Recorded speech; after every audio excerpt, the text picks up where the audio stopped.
PSYCHO-PICTOGRAPhy, the new way to use the miracle power of your mind, by Vernon, Chapter 6. How to set up your own success program. Success? Exactly what is success? That, obviously, is the first intelligent inquiry we want to make. You are successful when you really enjoy your life. There can be no other genuine definition. It digs right to the root of things. A man might make lots of money or get elected to public office or be popular at his club. But what good is all that unless he really enjoys himself? It is of no use whatsoever, and every man and woman inwardly knows it. The great achievement and the high moral duty of every individual is to be happy through realization of spiritual laws. History records how the ancient islanders of Polynesia studied the flights of seabirds. Over the days and weeks, they observed the great flocks fly away from their home islands to disappear over the distant ocean. Those daring seabirds provided a valuable clue to the islanders. They reasoned that somewhere beyond their present sight rested new and fruitful islands to be claimed. They acted upon that clue. Setting out in their frail canoes, they followed the seasonal flights. They finally found what they suspected was out there, new islands, ready for abundant living. This is what we will do in this chapter. We will follow the clues to a more successful land for living. Always put first things first. People say, when it comes to success, I never know what I want. 1 minute it's one thing and the next minute something entirely different. How can I get logical order in my searchings? Put first things first. The first things are always those related to our inner life. Secondary goals are the outward ones, such as our financial activities and our material possessions. By placing the inner life first, we then enjoy the outer. Why not enjoy yourself as well as your possessions? This simple thought rarely occurs to millions of intelligent people. There is nothing wrong with having lots of money. It is just more important to have lots of inner quietness. It is a good idea to redecorate your home, but a far better idea to redecorate the way you think. It is interesting to know the news of the day. It is 10 times more interesting to know yourself. People hesitate to set first things first. It is because they don't realize that inner success is what they really want. They fail to see that exterior things are useless substitutes for inner success. A man often achieves a financial fortune and then is surprised to find that he is really no happier than before. Even this shock doesn't wake him up to the fact that his values are all wrong, that he has placed last things first. He usually goes on to a second false assumption. He assumes that some other exterior achievement, perhaps fame or power, will do it. But they never will do it. The outer can never do anything for the inner. It takes genuine daring and courage to set first things first. And it takes a practical mind. People often tell me, but Mr. Howard, this is a practical world. We must live in a practical way. True. It is for that very reason that a man must place his inner riches first. Then, and then only, can he place his exterior affairs in their proper places. And that is when he begins to enjoy his success as well as achieve it. Let's go into details with an amazing truth about money. In reading this book, which plunges deeply into the inner world of man, you may have a question. This question frequently comes up, especially among businessmen. It is a profitable inquiry with an exciting answer. It goes like this. I certainly see the need for exploring my inner world of thoughts and emotions. After all, a man's life is much more than his material possessions. He also lives in his invisible world of desires and sympathies and affections. But I wonder about something. Should we spend too much time in this inner world? Isn't the outer world the practical one? After all, as a salesman, it's vital that I concentrate on profits, sales, customers, and other tangible items. To sum up my question, what can all these psychological ideas do for me in my commercial world? What is their value? Why should I study them intensely? I'm sincere about this. I really want to know. If you have ever asked this question, an amazing truth is about to enter your mind. Welcome it heartily.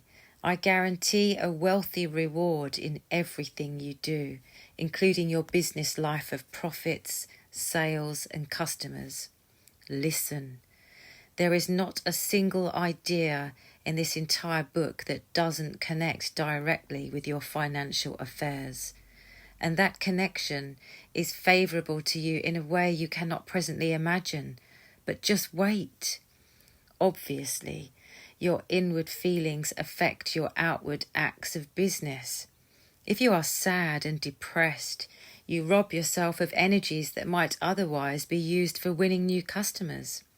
If you fear your business rivals, that fear overhangs like a dark cloud, darkening your business day. But look at the positive side. Your inner cheeriness naturally shines outwardly upon everyone you meet, creating a sunny business climate. If you have inner patience and kindness, others will sense that and will want to be with you. Nothing is more important for a businessman to understand than the absolute connection between his inner psychological life and his outer commercial life. A toy top with inward balance spins merrily to the delight of the child who sees it. Likewise, as the great psychological truths maintain our inner stability, we spin merrily in every exterior activity, including our business affairs. I want to give you a superb example of all we have been talking about. It is the report of Larry D., a junior executive in the insurance business. I was at work one morning when an idea flashed through my mind. It concerned the difference between the true self and the false self. You had made it clear that the false self causes all our trouble. It is touchy, defensive, and everything else harmful. Anyway, I wondered how soon I'd have a chance to turn this knowledge into practical experience. It came a few hours later. Driving back from lunch, I saw that someone had taken my reserved parking space. I was annoyed. I felt like telling him off. That was my first reaction to that impudent car. I hotly asked what right it had to take my reserved place. Then I had a second thought. I asked exactly why I felt so resentful. Here I made a fascinating discovery, the very kind you tell us about. It was my false self that was offended. I clearly saw how this vain and petty little self was robbing my peace of mind, and just for the sake of a stupid little parking space. What a revelation! For the very first time in my life, I saw how I could react peacefully to any exterior event. I need not be at the mercy of the egotistical false self. My true self can take that very same parking event with a simple quietness.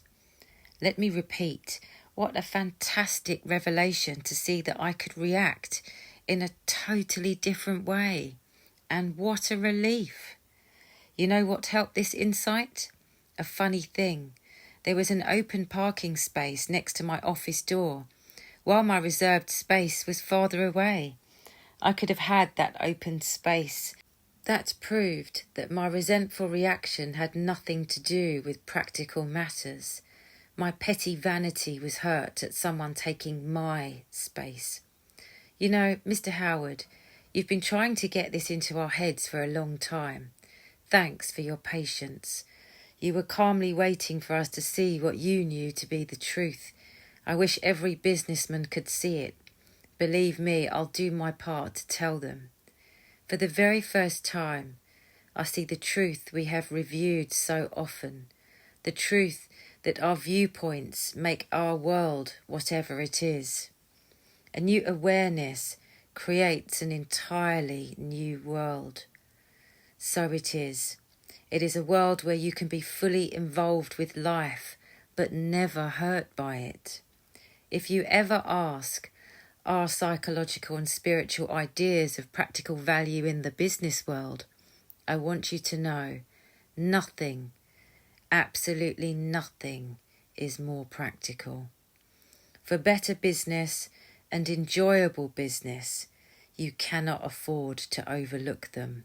Not only will they solve business problems, but they do something far superior to that. They prevent problems from arising in the first place. Here is the mark of the truly wise man. His insight prevents problems from ever appearing in the first place. Relate every idea in psycho-pictography to your everyday experiences, including your money-making affairs. You will see how wonderfully practical they are. Always remember your castle. People remark, I get discouraged so easily. Suppose I set up my success program but lose my drive. How can I zoom ahead once more?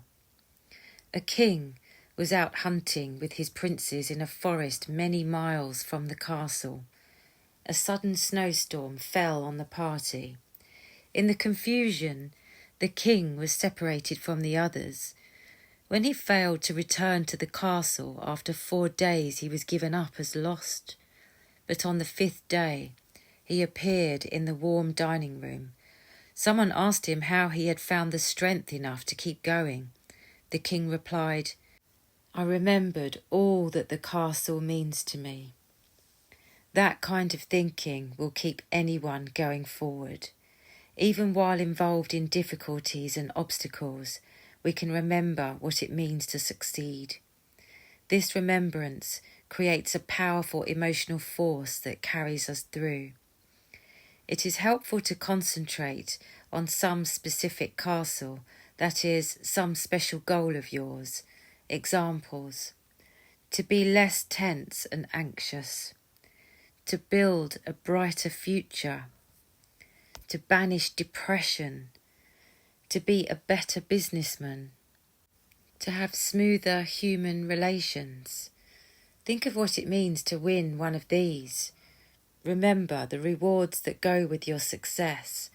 This supplies strength that keeps you going all the way to your castle.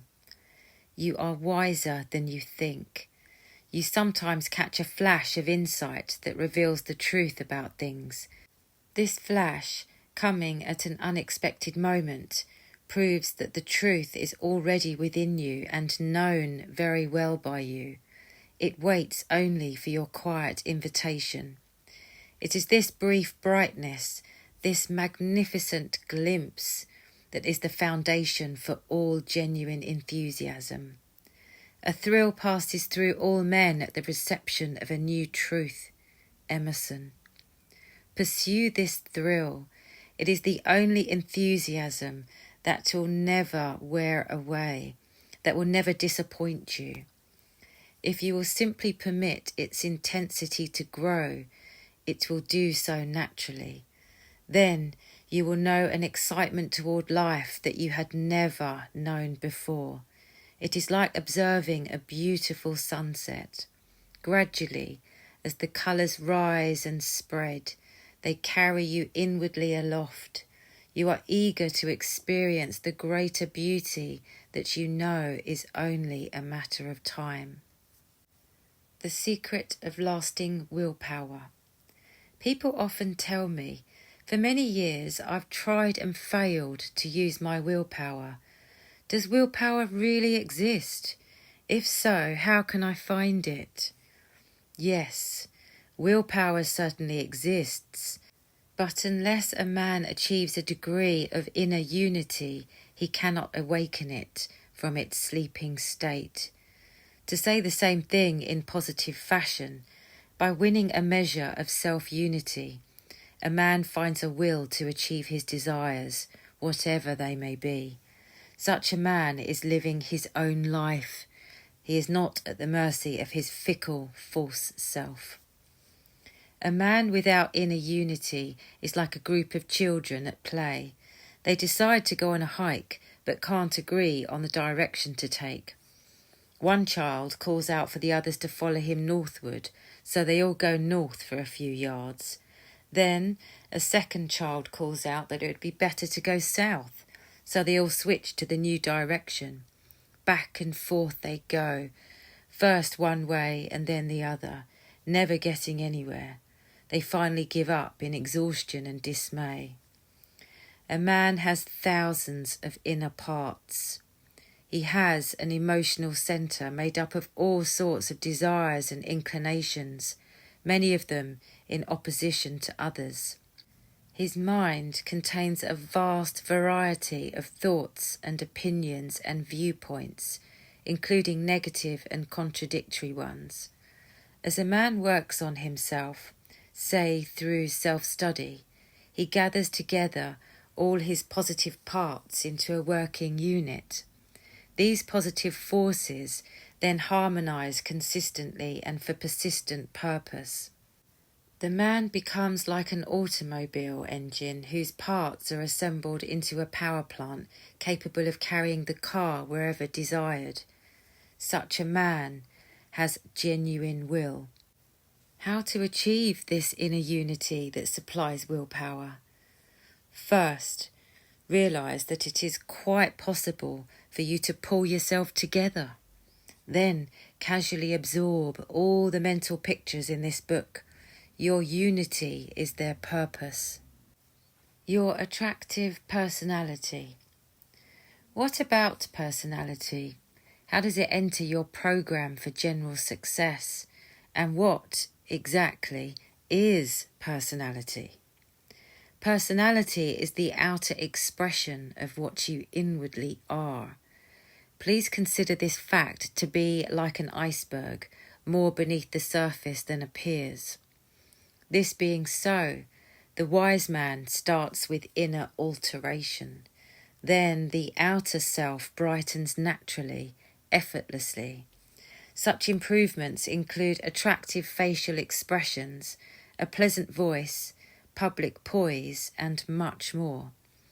Additionally, the conqueror of his inner world possesses a certain mystical charm. His inner self shines for all to see, like the cabin lights that glow on a passing ship in the night.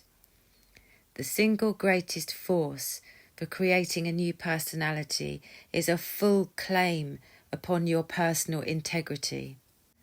This means you must not do things for other people in an effort to make them like you. You have no duty to accept any idea as true until you have personally proven it. You must strike out toward freedom from all forms of fear and anxiety. You should take a cheerful responsibility for releasing your true self. You must not sacrifice your mind to another person merely because he seems sure of himself. I am thinking of a boulevard merchant whose very quietness shouts of deep inner strength. Without saying a word, you sense his contact with the lofty life. I suspect that many a customer is unknowingly drawn to his shop because of this. Mysteriously, yet in a very real way, he transmits his secret strength to everyone around him. The question came up, do you mean that we should work from the motive of attracting others? No. A glittering personality that merely attracts others is not enough. Secret despair lies behind such shallowness. The mature personality attracts others, yet at the same time leaves the possessor contented. It is found by fully claiming your individual integrity. How to enjoy your voyage. You must not worry over your progress, whether you sail toward a material goal or a psychological one. Anxiety has absolutely no place in your plans. How can you break the connection between your mind and worry? By enjoying the trip itself, by abandoning all ideas that you are responsible for keeping things going. A young man found himself stranded in Japan. Thinking he might work his way back home on a merchant ship, he applied to the captain. His offer was accepted. On the sailing date, he reported to the captain and asked, "What should I do?" "Just enjoy the voyage," the captain answered. "Enjoy the voyage?" repeated the puzzled young man. "Yes, that's all you need to do. Your passage has already been paid." It developed that a friend had heard of the problem and had paid the fare home. Likewise, there is nothing we need to do or really can do except to enjoy the trip. As long as we are aboard the ship, that is. If we are travelling along with the right principles, we can completely relax. The ship is headed in the right direction, and so are we. Oh, yes, the voyage might include some stormy emotions for a while, or we may be rocked by mental confusions. But that is not really a problem. The truth is always intact, and so are we. We must rid our minds of the idea that we are responsible for results. That is a tremendous contribution to your sense of relaxation. Make up your mind to enjoy the voyage.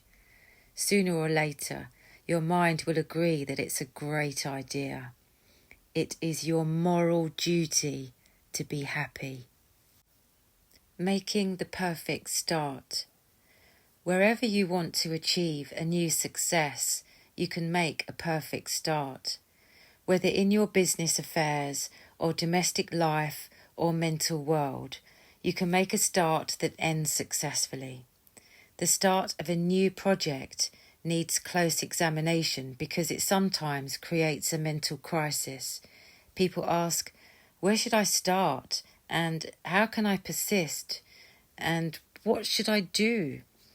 I want to show you how to answer all these questions.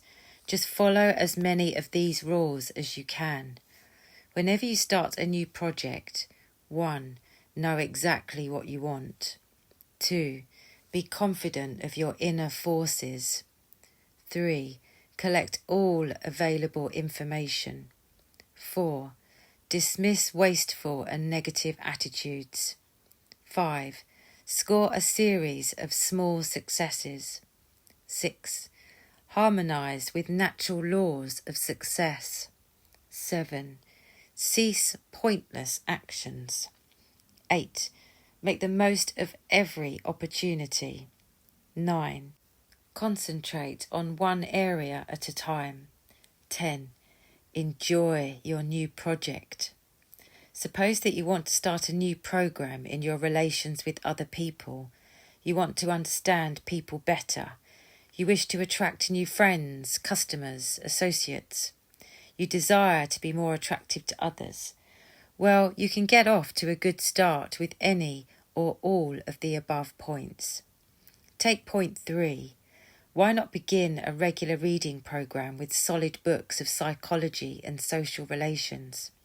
For point 6, you can review some of the natural laws of human relations from chapter 5. Take point 9. Why not concentrate on making your conversations of more interest to others? Do you know why you can be at perfect peace with any new program? because life never requires you to do anything beyond your present ability. Stop and think about that. You need to do only what you can do for now. What can you do for now? You can start. How to build personal strength. How can you build more personal strength with which to achieve either an inner or outer success? All extra strength comes from additional self-unity, and self-unity is one purpose you have in using mental pictures. They help to unite your inner forces so that daily challenges turn into victories. One benefit of self-unity is that you are totally engaged in the act of the moment. That is, your whole self is concentrated there. The opposite of this is a scattered mind. For instance, you may wish to relax, but your thoughts keep hopping away to some business matter. When the self-unified man is relaxed, he is like a cat dozing peacefully before the fireplace. He is in a mental state that knows nothing outside of itself. He doesn't merely feel relaxed, he is that state of relaxation. Hannibal, the Carthaginian general, was once marching against Rome. He decided to enlist the aid of some neighbouring tribes. He dispatched riders in 12 directions with invitations to join him in the conquest of Rome. Some of the riders failed to persist in their search for the potential allies. Consequently, Hannibal never achieved the full power he might have had. We must persist in our search for our hidden powers. They are there all right. We have already covered many of them, such as self-study and self-awareness. As we catch a glimpse of their willingness to help us, we readily enlist their aid. They then unite within us to make daily victories possible. All our progress is an unfolding, like the vegetable bud. You have first an instinct, then an opinion, then a knowledge, as the plant has root, bud, and fruit. Trust the instinct to the end, though you can render no reason. It is vain to hurry it. By trusting it to the end, it shall ripen into truth, and you shall know why you believe. Emerson. Apply 3 magic words and succeed where you have failed. What can be done whenever you feel that your best efforts are blocked? Is there a way to break into the clear again? There is. In school, we used to have a teacher who combined kindness with wisdom in order to help us. Whenever we ran into a classroom problem, she advised, "Try another way." There is tremendous power in those 3 magic words. That teacher knew, first of all, that there was an answer to the problem that baffled us. She also knew that we failed to find it because of our wrong approach. Likewise, there is an answer to every problem we may encounter. If it eludes us, we need to try another way. Maybe we need to follow several fresh trails. Maybe we must abandon many false paths. But why not go ahead and have fun with it? Why not adventure forward until we find the true course? What's the matter with doing that? Why not? It can be an exciting adventure. Knowledge of mental laws is always a new and helpful approach. Many of the letters crossing my desk testify to this. Many readers seek aid in their relations with the opposite sex. Here is a particularly helpful message. If you are interested in a finer love life, you must not miss the significance of this mental law. We attract and hold a person of the other sex who dwells on the same general level that we ourselves occupy. Like attracts like. To attract someone on a higher level, which means that he or she will be a much nicer person, we need do only one thing: raise your own level. Do not resist a new approach. Dare to explore it. People timidly hold back because they fear there is nothing better than their present method. There is a better method. There is a brighter success. But to get to the moon, we must first put the earth at our backs. Apply the 3 magical words. Try another way. Use your powers correctly. Many people do not understand their inner forces. This bewilderment produces unnecessary failure, for man was made for success. For instance, people do not understand why their emotions and their imaginations cause so much damage. They wonder whether this destruction can be stopped. A humorous incident reported in the newspaper introduces the answer. A recently hired employee of a zoo was assigned the task of setting up some new signs. The signs were intended to direct visitors to the various animals. The inexperienced employee set up the signs all right, but pointed them in the wrong directions. Visitors wanting to see the bears found themselves at the alligator pond. Children who thought they were on their way to the monkeys arrived at the camel yard.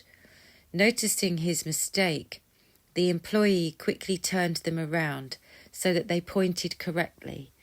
Now everyone walked in the directions they desired.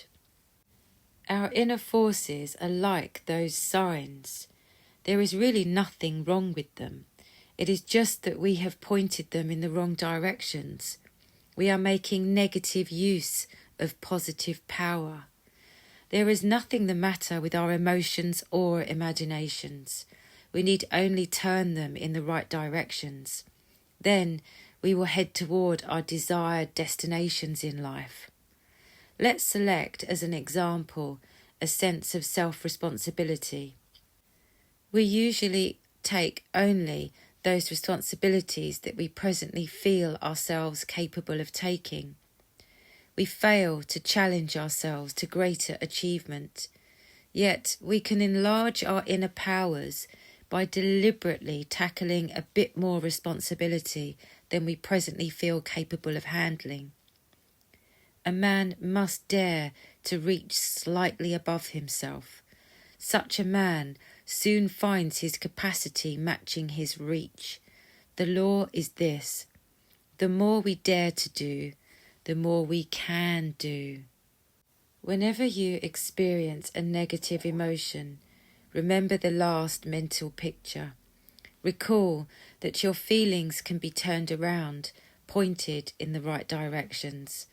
The right directions are those that lead to higher levels of daily living. Watch your own progress. Perhaps you say, I am studying the principles of psycho-pictography with you. Will I actually see myself thinking and acting in a new and better way? If so, how does it all come about? This hits upon one of the vital purposes of psycho-pictography: change, self-change. It always happens whenever you sincerely apply yourself. Self-change, a fresh way of thinking, is a great aim of mental pictures. It is an aim we must not miss. It is strange how a person can study a truthful system for many years, perhaps attend countless classes, and yet remain the same kind of person inwardly. Such a person has missed the entire point, that of inner transformation.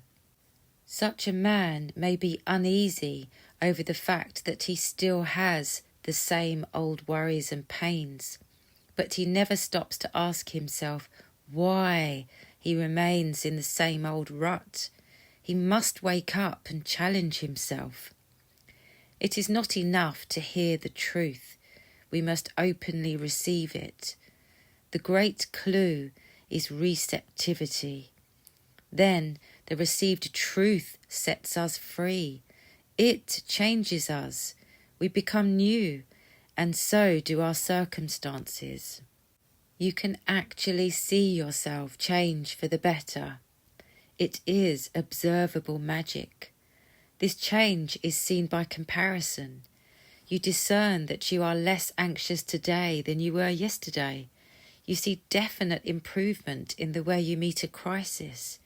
You behave in a different and superior manner. Suppose you decide to walk up the stairs of a 10-story building.